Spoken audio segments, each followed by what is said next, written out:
if you really want to heal the planet, if you really want to heal the world, if you really want to heal this war, start to use your God-given ability to manifest, start to use your God-given ability to envision, and envision the peace.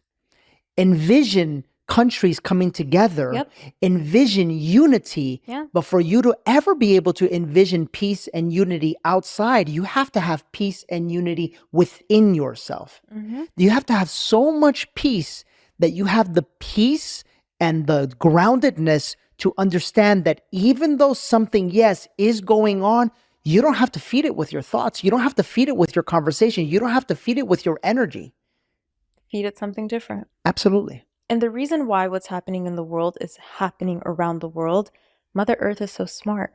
It's by design to hit everyone around the world. Everyone has a different thing that's happening that's hitting home for them. That is bringing up your inner shadows, your inner darkness. The places that need the most love is coming up. And so some people are choosing the anger and the frustration and going on social media and defending and fighting and all of these things. What happens in war? People are fighting.